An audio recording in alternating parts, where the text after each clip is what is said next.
If you are just supplementing creatine but you're not working out, that will cause weight gain. You're going to see the weight gain come because it's pulling water into the muscle, it's making them appear larger and fuller. But this is not fat.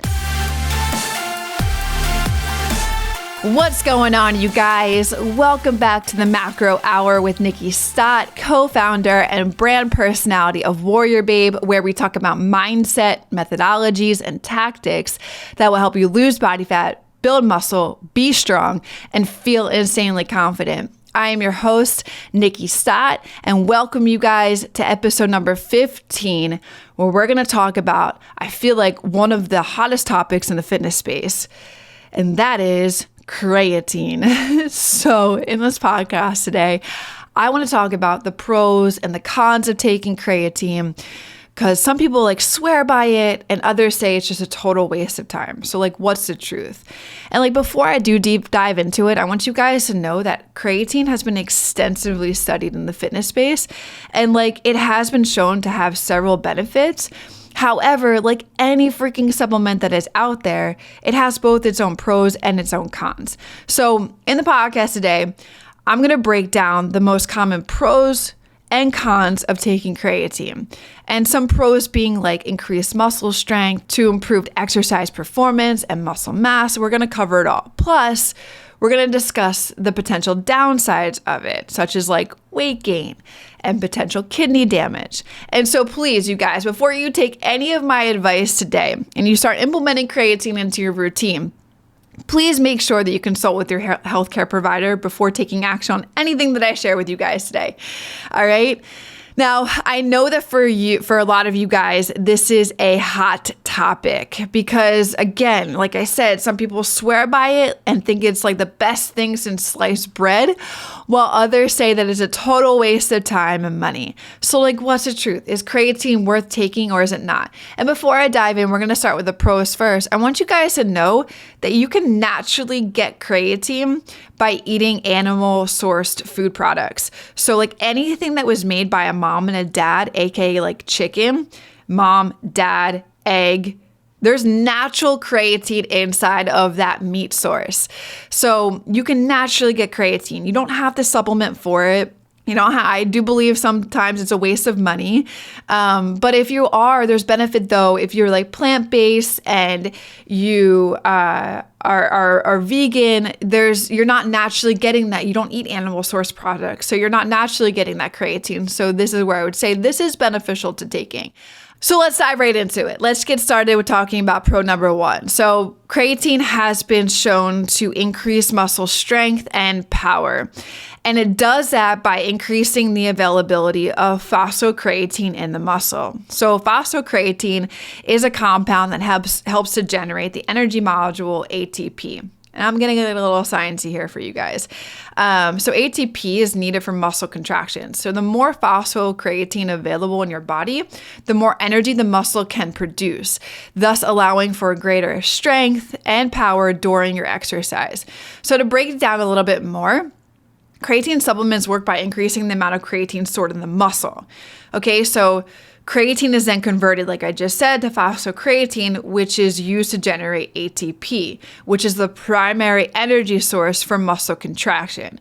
So by supplementing with creatine, the muscles can produce more ATP, which leads to that greater strength and power during high intensity exercise. So you're going to find this pretty common, the supplementation but with creatine being used in athletes like bodybuilders who are looking to increase more muscle strength and power, or those who participate in sports that require short bursts of power, such as sprinting and jumping, or even Olympic weightlifting, and power lifters too as well. And then, so you're going to find that in athletes, but also too, creatine supplementation can be super beneficial for older adults, especially women going through menopause. In your later years of life, supplementation with creatine can be really beneficial, looking to improve more muscle mass and strength, because like I've mentioned before and alluded to in previous podcasts, as you go through menopause, estrogen decreases. And so you're more likely to experience osteoporosis and like fractures within your body if you don't have good muscle structure to your bone. So you're going to see it's common for older adults to supplement with creatine to help them improve more muscle mass and strength to their body. So to recap on number 1, creatine increases muscle strength and power. Now, pro number 2 kind of alludes to this a little bit as well, which I just spoke to. So creatine can improve muscle mass, and it does that by promoting muscle cell hydration and protein synthesis. So creatine supplements cause the muscles to retain more water, and therefore that makes the muscle appear larger and fuller. And I'm going to talk about this in the cons because you guys may experience this mentally in another way. But really what's happening here, I'm going to break down that mental barrier, but what's happening here is that the muscles retain more water. And so this can help to improve more muscle endurance and recovery and all that jazz. Now, what I just alluded to as well is that creatine has been shown to stimulate protein synthesis, which is a process by which the body builds new muscle tissue. And so when there's muscle cell hydration going on, that's important for muscle growth and repair, as well as for muscle function. But when the muscles are hydrated, they're able to contract and they're able to relax more efficiently, which can lead to improved performance and muscle growth.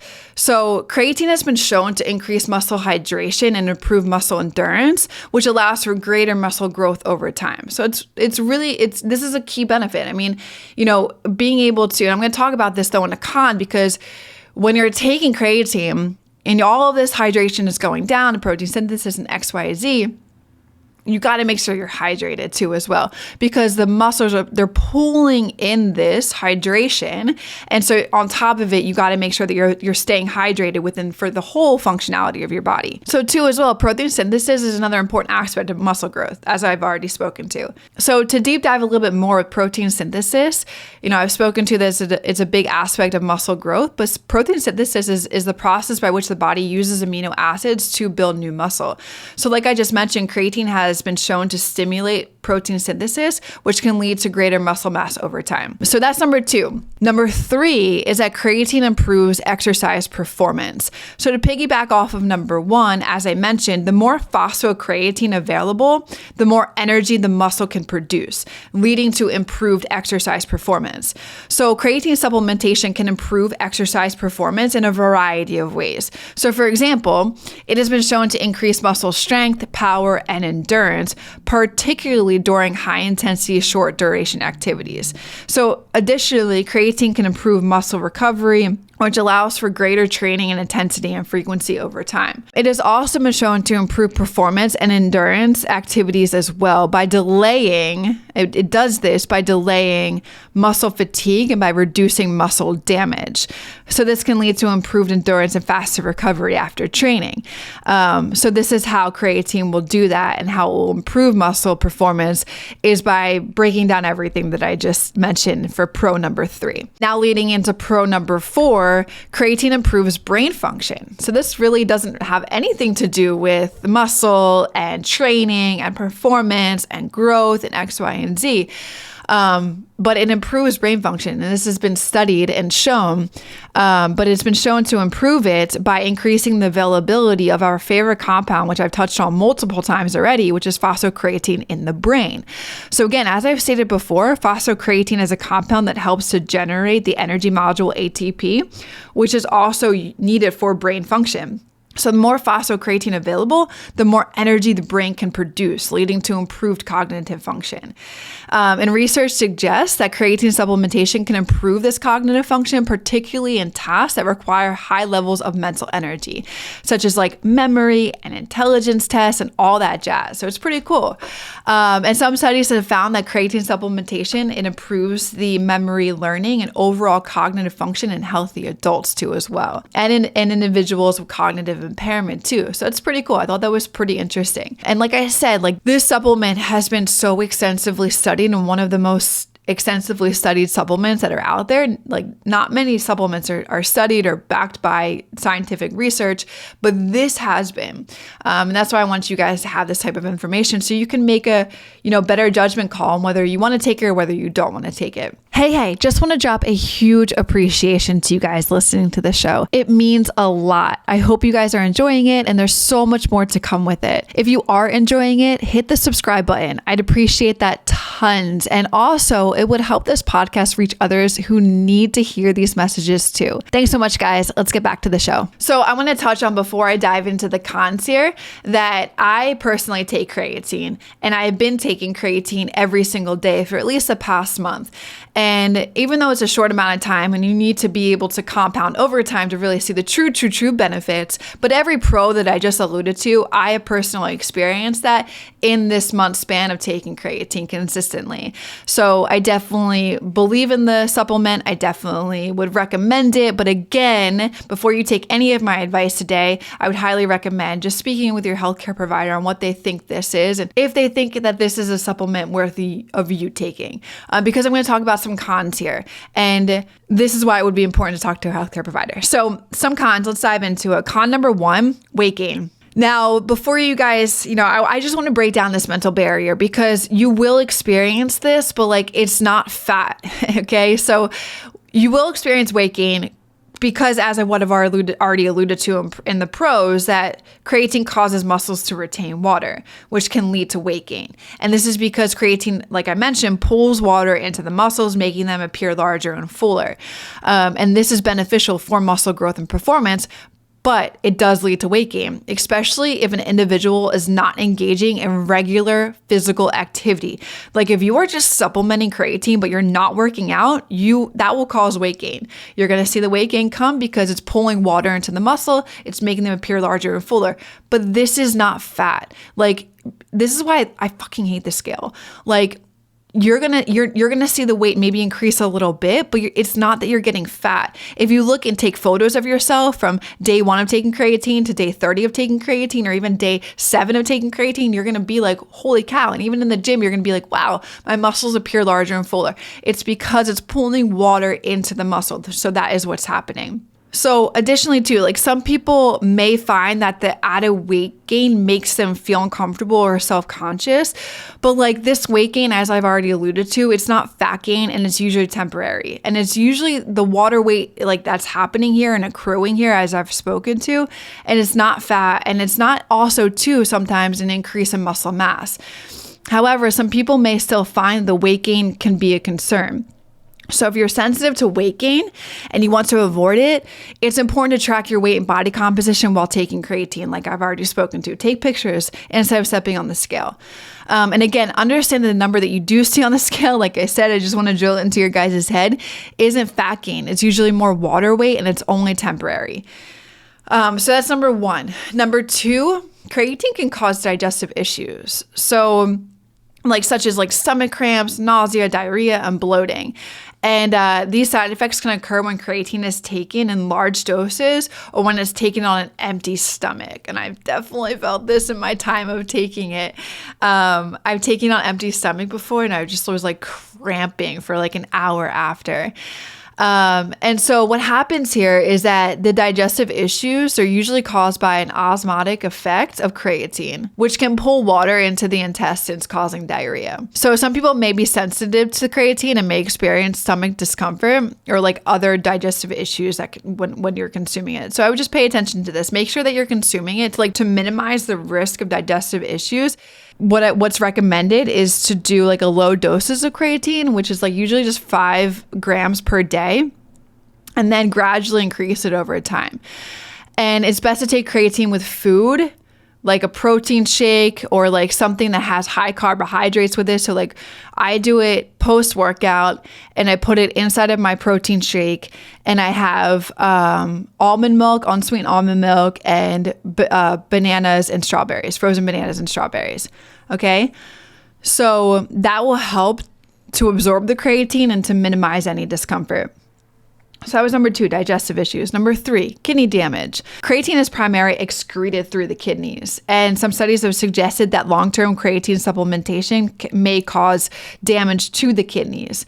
However, a lot of studies have found that creatine supplementation is safe for healthy individuals and does not cause significant kidney damage. So like if you're somebody who has kidney damage, like would I recommend you taking creatine? No. But like if you're a healthy individual and you don't have any kidney damage, then yes, I would recommend you taking it. Or like, like I said, talk to your healthcare provider about this stuff. So it's generally considered safe for healthier adults to take creatine for up to 5 years. However, people with pre-existing kidney problems should exercise caution when taking creatine. Like I said, it's advised that you speak with your healthcare professional before taking creatine. And she needs to say this over and over and over and over again. So creatine can also increase the creatine levels in the blood, which can be a marker of kidney damage. However, this increase is usually not significant and it's not associated with actual kidney disease. So like, for example, if you were even like, I've experienced this, I've had rhabdo before, and that's a different thing. But I've gone into the emergency room when I've gotten treated for rhabdo, and when they drew my blood, just because of the amount of meat that I eat and X, Y, and Z, meat having natural creatine in it. And I remember I went out for like a cheesesteak dinner the night before. So hella creatine, hella meat consumption. But I remember getting my blood work back and my creatine levels were increased. Now, again, like it's a marker of kidney damage, but like it's not actually. So it's the increase is not, it wasn't significant enough, and it's not associated with actual kidney damage. So just want to throw that in there. But like I mentioned in pros, when I was talking about how taking creatine pulls water into the muscle, it is so important to drink plenty of water while taking creatine to help flush out the kidneys and minimize any potential damage. Like people who take creatine but then don't drink like the gallon of water that's recommended a day, creatine is being excreted through the kidneys. So you just want to make sure that you're on top of your water, you're staying hydrated so it can help flush it out and, minimize any potential damage. I just think that just stay hydrated, friends. Please stay hydrated. And like, I'm just going to say this here. Please check with your doctor. Okay, thanks. Okay, that was number 3. So kidney damage. Number 4, dehydration. Okay, creatine can cause muscles to retain water, which can lead to dehydration. And I just want to drill this one home. You must be hydrated if you're taking creatine. Dehydration happens because creatine pulls water into the muscles, and if an individual is not drinking enough water, dehydration may happen. So I'm drilling this into your heads. It's important to drink plenty of water while taking creatine to help prevent dehydration. It's also recommended to consume creatine with a carbohydrate-rich drink, which I've already spoken to you guys, or a meal to help absorb the creatine and minimize any potential dehydration from happening. So for example, like I said, I put a scoop of creatine into my protein shake and it's mixed with fruit and carbohydrates and almond milk. Okay. And it's also worthy mentioning too that while creatine can cause water retention in the muscle cells, it doesn't mean that it can lead to dehydration if you drink enough water. So just in general, please stay hydrated. Drinking enough water is essential for staying hydrated and healthy, you guys, independent of creatine use. Like just making sure you drink water every single day and enough of it is so important outside of just taking creatine. So there you guys have it, the pros and the cons to taking creatine, guys. It's important to note that creatine is a supplement. It's not a drug. So even though this is one of the extensively studied supplements in the fitness space, the long-term effects of creatine use are not well understood. I just need to make sure that you guys know that. And more research is needed, even though it's extensively studied and been extensively studied. So it's important to consult with a healthcare professional. I can't say that enough before taking creatine or really like any dietary supplement while you're on your fitness, change your body composition type of journey. So I hope you guys enjoyed this podcast. I hope you guys found it helpful, and I hope that you guys have a great day, and I'll catch you guys in the next podcast. See ya. Real quick, the only ask I could ever have of you guys is to help spread the word so we can help more women lose body fat, build muscle, reach their goals, and feel insanely confident. And the only way we can do that is if you rate, review, and share this podcast.